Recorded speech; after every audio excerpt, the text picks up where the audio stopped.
Au gré des pages, votre rendez-vous littéraire où les mots s'animent et les histoires prennent vie. Des coups de cœur, des découvertes et des voyages entre les lignes. Au gré des pages, la passion des livres à portée d'oreille. Chaque jeudi à 9h40 sur Radio Open FM. Nélina Martins.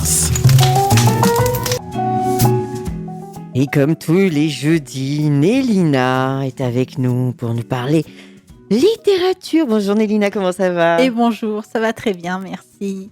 Alors, de quoi est-ce qu'on parle aujourd'hui ? De quel livre ? Aujourd'hui, on parle d'une auteure, Laura Evans. Elle a sorti un livre, c'est une histoire vraie. Son titre, Regarde-moi maintenant. C'est un drame psychologique et social basé sur des faits réels, bien sûr.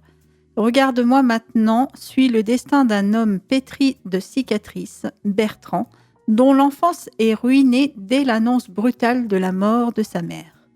Dans le même souffle, son père, déjà miné par la violence et l'alcool, sombre avec lui, plongeant le jeune homme dans une descente aux enfers imprévisible et poignante. L'arrivée de Marie, veuve elle aussi, va devenir sa belle-mère et donner naissance à Guillaume, le demi-frère de Bertrand. Un même foyer, mais des affections qui s'éparpillent, les regards qui se portent différemment et une famille qui, loin de panser les plaies, semble parfois les aggraver. Au fil des années, Bertrand s'abîme dans l'absence d'amour et d'affection. Il se sert contre Guillaume comme d'une figure de substitution, puis se heurte à l'indifférence de sa belle-mère et à l'injonction sourde d'un père enraciné dans la colère. L'adolescence de Bertrand voit son impulsion se muer en révolte. Il fugue, erre, dort sous les ponts près de la rivière. Il est finalement retrouvé par la police et placé dans un foyer pour jeunes en difficulté, où la reconstruction est lente et entachée par les blessures qui ne se défont pas. Une erreur, un drame, va le conduire finalement derrière les barreaux. À 44 ans, Bertrand sort de prison, cabossé par ses erreurs et encore hanté par ses démons. Il retrouve son frère Guillaume, devenu mari et père d'un enfant perdu tragiquement dans un accident, et s'installe chez lui avec Aurélie, sa jeune belle-sœur. Le lieu emblématique de sa réinsertion est l'hôtel-restaurant Le Phénix, sanctuaire d'âmes perdues et d'ex-détenus tenu par une patronne aux cheveux violets du nom de Magda, et d'un caractère flamboyant qui voit en chacun une possible rédemption.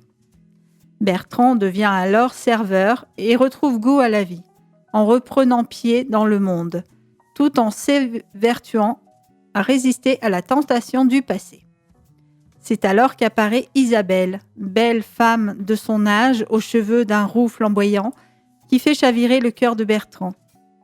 Femme de chambre au Phénix, Isabelle a aussi ses propres blessures du passé. Divorcée et mère de 2 enfants, elle porte la mémoire d'un mariage toxique. Leur rencontre devient une tentative de réinventer l'amour, non pas comme miracle, mais comme travail partagé. Une alliance fragilisée par les addictions et les secrets, mais tenace par le désir d'un monde plus stable. Bertrand lutte contre l'addiction et la culpabilité. Isabelle navigue entre son passé et l'espoir, le regard des autres et le poids du jugement qui pèse lourd sur chacun. Peut-on réellement se reconstruire après ce qui semble irrémédiable ? L'amour peut-il suffire à compenser les dégâts ou faut-il encore d'autres formes de soutien et de tolérance pour que la rédemption prenne racine ? En définitive, Regarde-moi maintenant est un drame psychologique et social qui engage le lecteur à regarder les blessures invisibles avec davantage de compassion. C'est aussi un avertissement. La vie ne fait pas de cadeaux, mais quelquefois, elle offre une possibilité fragile de renaissance. Je conseille cette lecture. C'est très bien écrit, c'est très beau. Et en plus, quand on sait que c'est une histoire vraie, c'est bien. Ça touche. Oui, En fait, ça a une dimension différente quand on sait que c'est quelque chose de vécu, en fait. Oui, c'est ça. Et puis, tourner comme un roman, je trouve ça super. Ouais. Bon, alors du coup, est-ce qu'on peut rappeler le livre ? Oui, Regarde-moi maintenant de Laura Evans. On le trouve sur toutes les plateformes. C'est quel éditeur ? Alors, je t'embête. Alors, c'est Délices Éditions. Délices Éditions. Il est disponible partout, Ouais. toutes les plateformes. Merci beaucoup, Nélina. Et on se retrouve la semaine prochaine, bien sûr. Oui, pour d'autres aventures. Exactement. Allez, c'était Au gré des pages avec Nélina Martin sur Radio Open FM. Au gré des pages, votre rendez-vous littéraire où les mots s'animent et les histoires prennent vie. Des coups de cœur, des découvertes et des voyages entre les lignes. Au gré des pages, la passion des livres à portée d'oreille. Chaque jeudi à 9h40 sur Radio Open FM. Nélina Martins.